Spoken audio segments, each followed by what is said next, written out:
Ladies and gentlemen, welcome to another edition of World Talks here on TVP World, where every word matters. I'm your host, Benjamin Lee, and please join me and my guests on this next interview. Slovak Prime Minister Robert Fico made a surprise visit to Moscow, holding talks with Russian President Vladimir Putin. Discussions reportedly focus on gas transit, the war in Ukraine, and the potential for a peaceful resolution to the conflict. The unannounced visit has drawn sharp criticism from EU leaders as it raises question about Slovakia's alignment with EU energy policies and sanctions on Russia. Joining us to unpack the controversies surrounding this trip is Miroslav Wlachovský, Distinguished Fellow at Globsec and former Slovak Foreign Minister. Hello, sir, and welcome to TVP World. Thank you for the invitation. Good evening. So can you help us understand how significant is Prime Minister Fico's meeting with Russian President Vladimir Putin for Slovakia's foreign policy and energy security? I would say it was rather surprising decision of the Prime Minister, even though he mentioned several times in a recent months that he plans to visit Moscow in connection with the 80th anniversary of the end of Second World War. But he changed his mind and he arranged the visit to Moscow sooner. And he was in Kremlin together with President Putin yesterday. And what he said was that his reason to come to visit President Putin is the issue of gas and energy supplies from Russia, which goes through Ukraine. However, he was aware of this situation since at least summer, and therefore I think it's not just the gas, but he wanted to be in Kremlin. And he wanted to be there before some of his junior coalition partners. Right. You mentioned perhaps the intention is not just gas, and people have been pointing out the glaring fact that it is Ukraine that decided not to transit these gas through Ukraine. So it makes a little sense for the Prime Minister to actually visit Moscow. So, when it comes to what you just mentioned earlier, his ulterior motives of being in Moscow and discussing with Putin, what do you think his purpose there is? I think he wants to have a special deal with President Putin on some other issues. Basically, that's what come to my mind in that case. Right, and like you mentioned, it comes at quite a surprise for this visit, and it is unannounced, and this is sort of like a secret meeting, if you will. Well, what do you think is what the secrecy itself tells us about this whole diplomatic approach? This secrecy tells you that he basically didn't want to. He was either ashamed to make it public before that, or he has some hidden reasons to go there, which is both very bad for Slovakia's reputation among our allies. All right, and people have also been saying that this is a move to kind of bolster its own domestic support and when it comes to domestic politics. But how does that bode for the Slovakian Prime Minister if the secrecy is meant to cover up some of his movements when it comes to his dealings with Moscow? How would that then impact the policies or the people domestically? He wants to turn away the attention from the problems he has back in home. He recently had to deal with the crisis in the healthcare sector. He has a crisis in the education sector. He is awaiting the crisis in the energy sector next year. He basically had to consolidate the finance, and he made some change of taxes next year. So next year will be very tough for him, and he can expect some kind of disillusions of his own voters. So one of the options which people in Slovakia, including political elites, are talking about the possibility of pre-term elections. Even he has somehow consolidated support of his electorate, and part of his electorate is very keen on having a good ties with Russia, and he's basically counting on a sentiment of a good old days when we had the cheap gas from Russia. But these days are gone because of a Russian aggression towards Ukraine. Right, and speaking of cheap gas, one of the arguments from the Slovakian government is that, well, this halting the pipeline in Ukraine will cost Slovakia 220 million euro just by transit alone.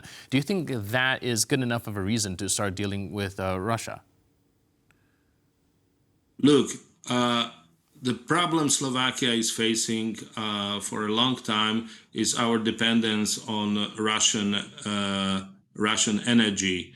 And we know all, and Prime Minister Fico should be one of the first who knows that very well, that Russia started to weaponize energy supply long time ago. He was Slovak Prime Minister in 2008 when we faced the crisis, and the gas flow from Russia was stopped for a couple of days, and he had to face that crisis. So normal leader would after that try to do everything to arrange the energy security of supplies from other sources, not just to be dependent on the sources from Russia. But financially, obviously, it was a good deal. Therefore, he didn't do much in that sense. And now the situation is even worse, given the Russian aggression towards Ukraine. And I think Prime Minister Fico, but unfortunately not only him, but the whole country is paying for not diversifying enough energy sources, which some other countries in the regions, including Poland, including Czech Republic, has managed in the last decade. Right, and it does seem like Russian energy the cost of it is not just a price tag. And when it comes to weaponizing energy, we do know that countries such as Hungary, Austria, Moldova have also been heavily reliant on Russian energy to fuel its own economy. Do you think that there's anything the European allies can do to help alleviate some of these costs, to perhaps make these countries more willing to start staving off Russian energy and pursue something more independent? Yes, we face this crisis together with our partners in the European Union, and Slovakia as well as Hungary had certain exceptions from the sanctions towards the Russian Federation, exactly in the sector of energy supply. So I think there was, but there was also promise that this exception will end at some point. Yes, so we better get prepared for that moment, and I think we could do more. However, the problem is that with gas and oil is that it goes through pipelines, and you cannot rebuild pipelines in a couple of days. You have to find the way how to transport the energy to those countries. I think in case of Slovakia, it's not that bad as, for example, in case of let's say Moldova, which is in a very dire situation. Right, like you mentioned, Moldova has actually declared a national emergency for the halting of the gas pipeline. So perhaps it is something alarming for some of the countries that are still reliant on Russian energy indeed. Do you think that there's any viable alternative for Slovakia if Russian gas supplies are actually halted at this point? Like you mentioned, you couldn't just rebuild any pipeline in just a day or two, but if the rest of the world expect these countries to stay off Russian energy, there has to be an alternative, right?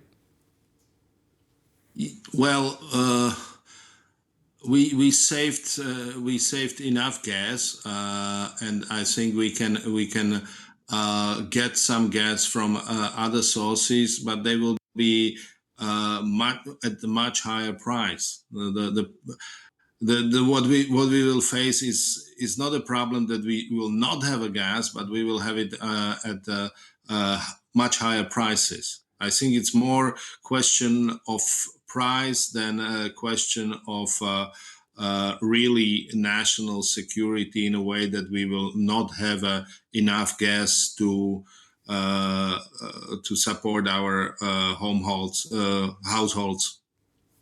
Right, and the meeting between Vučić and Putin also comes at a very critical time as the war in Ukraine is, supposedly supposed to wind down and peace negotiation might be taking place soon. Do you think this actually hurts the European Union unity message and show it to be more divided than it is, and in this sense give Putin an upper hand when it comes to negotiations? Excuse me, I didn't get a question. Why meeting with of Vučić, the Serbian president you mentioned, or Fico? Sorry, Fico. My bad, Mr. Fico. Do you think? All right. Do you think the meeting between Fico and Putin will hurt the unity of the message of unity between European nations coming into the negotiations? Well, the fact that Robert Fico, as a Slovak prime minister, is the third prime minister of the European Union countries which visited Kremlin since Russian aggression in February 2022 says volumes about that. And I think, yes, it hurts. It hurts image of Slovakia as a reliable partner within the European Union, and certainly give image to Russian Federation that, look, there are guys even in the European Union who wants to talk to us and who needs our services, and they are ready to do things for it. Right. Thank you so much. The match is very bad from my point of view. Right. Thank you so much for breaking all of this down. Really appreciate it. And thanks for being with us on TVP World. Thank you. Have a nice evening. Bye-bye. Bye. And thank you for watching this edition of World Talks. But for more news, update, and commentary, please stay tuned to TVP World.